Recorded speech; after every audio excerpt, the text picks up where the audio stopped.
Hey kiddies, it's Triple Feature Tuesday, and this week we're gonna ask, what the hell is going on? There's no real sanity, just plain confusion. It just feels like an appropriate question, given all the things that are going on in our great country. Hi, welcome back. It's been a while, hasn't it? I've had stuff going on, I'm sorry, but I've been building the urge to start these videos up again, and lo and behold, somebody felt the urge to give me, a little push. So thank you, Ninja Marshmallow, for asking me to please quit YouTube. Good job! So this week we're gonna watch 3 movies that force the audience to ask, what the hell is going on? In a manner that begins as just, purely functionary. What is happening in the movie that I'm watching? I'm trying to follow it, I'm having difficulty, what is going on? And then branches out into the larger question of what is going on. It's kind of tricky, the order of these films, because I always like to build to a crescendo because of the nature of the two big movies. You don't know whether you want to start slow and build up, or start big and then go more esoteric, because the one of the movies, it's just long. It is a long movie, and even though I think it's the one possibly the weirdest movie of the bunch, if you put it at the end, you don't know if people are gonna make it to the end. So I'm gonna put it in order of shortest to longest. In which case our menu will include House, Toys, and Southland Tales. House, or Hausu, by Nobuhiko Obayashi. What's fun, a good running gag through all 3 of these movies is they all nominally started as something else and then became the thing that it is, whatever that is. Obayashi was asked to make a movie like Jaws. Jaws had just come out. It was, Jaws. So the Toho production company wanted to get some of that sweet, sweet Jaws money, so they wanted a Jaws. So they went to Nobuhiko Obayashi and said, make us a Jaws. And he made them this. A movie in which 6 or 7 teenage girls go to a haunted house and are killed in whatever fashion Obayashi's preteen daughter could think up, based on her own nightmares. Another running gag for this video specifically is I'm going to keep reminding you that you really just need to see it. My descriptions of it will not do it justice.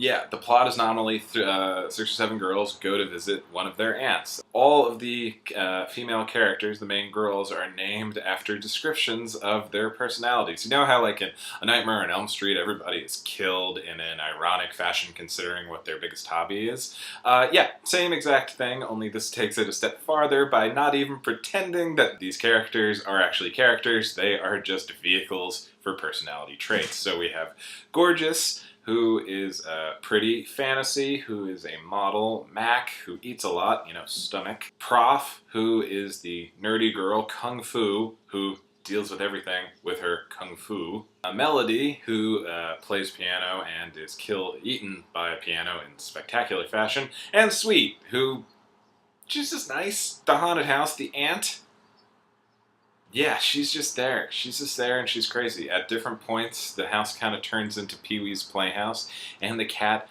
and the aunt may actually be the cat, or the cat may be the aunt, and both of them might be a ghost, but both of them end up killing all of the girls in quite spectacular fashion. There's a lot of neat, fun, dated special effects throughout this entire film, especially, the parts where, like, Gorgeous's face peels off and fires underneath, or when Melody is killed by the piano she's playing. She literally gets eaten by it, and she's holding up her fingers and she's losing parts of herself, and it's just really fun. And at no point can you make heads or tails out of what the plot of the film is, or who the characters are, or why, and all of the stuff that is happening, but it's amazing. Everybody needs to see it. It needs to be watched and experienced. And there's also a musical number. Well, no, less a musical number and more the movie turns into a music video for about 5 minutes as the girls make their way to the train, which is going to take them to the countryside where they're going to meet up with the aunt.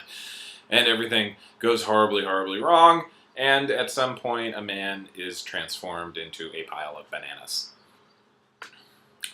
What's going on? Barry Levinson's Toys. This is by Barry Levinson. Good Morning Vietnam, Barry Levinson. Rain Man, Barry Levinson. Wag the Dog, Barry Levinson. He's an incredible director.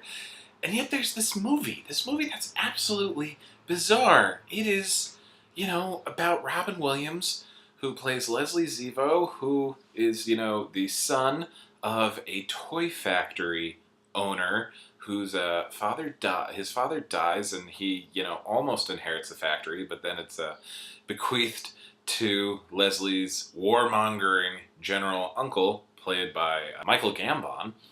And the movie is technically about the struggle between the two as to what the future of the toy company should be. Leslie wants it to keep being like fun and happy and whimsical, and General Zevo wants to turn the toys into weapons of war. Quite literally. It's kind of neat because the movie does presuppose unmanned drones where they have remote-controlled toys that can fire weapons, and they have them manned by kids because kids play video games all the time, and, they'd be perfect for it. From the fairly simple plot between the two, we get larger metaphors for, the future of America. What should we be more warmongering? Should we be more peaceful? Why can't we just have fun? And all of that would be fine and, fascinating. And with Barry Levinson's pleasantly surprising eye for Terry Gilliam-esque set designs and,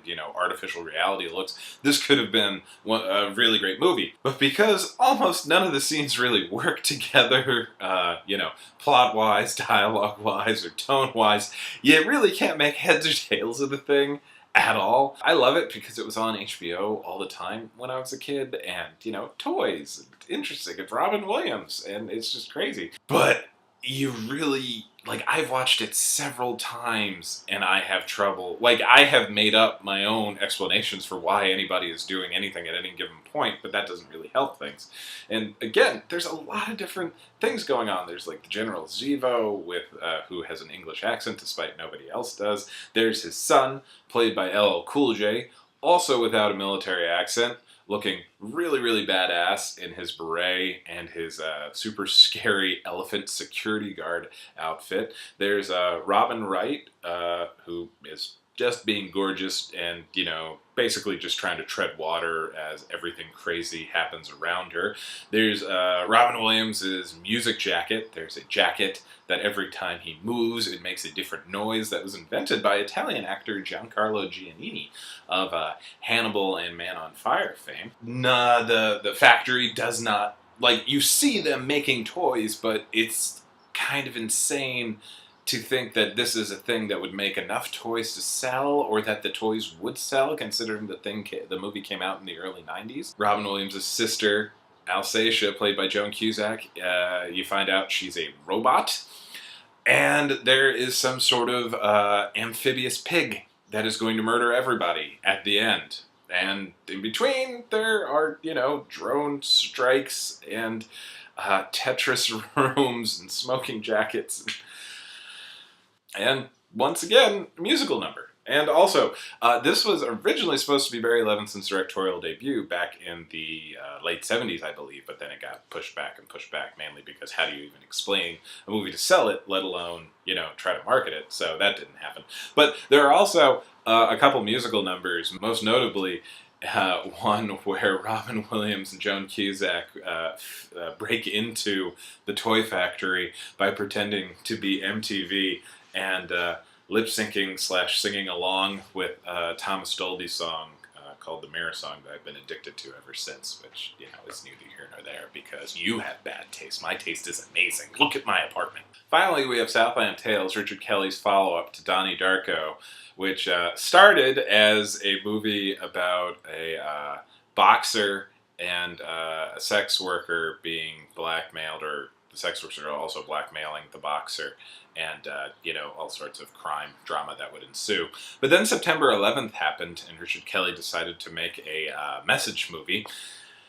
What the message is your guess as good as mine. There are a zillion different ideas and even more characters, and the world ends, I think, at the end. Maybe the eschaton happens, or it changes so radically that you don't recognize the world at the end of it anymore. there's an actor, Boxer Santeros. He is married into the vice president's family, the incumbent vice president who is running for re-election, and so blackmail happens. And also there are perpetual motion machines are created with or create substances that also work as drugs, and the Patriot Act taken up to the nth level. And everybody in the movie is cast against type, which was actually, I think, the one successful part of the movie is that Richard Kelly specifically tried to put everybody in roles that they would not be familiar with and the audiences would not expect of them. So, The Rock does not play the hero of the film. The Rock is actually a crazy person. And if nothing else, good on Richard D. Kelly for seeing the innate talent of Dwayne Johnson that we're seeing in all these movies lately.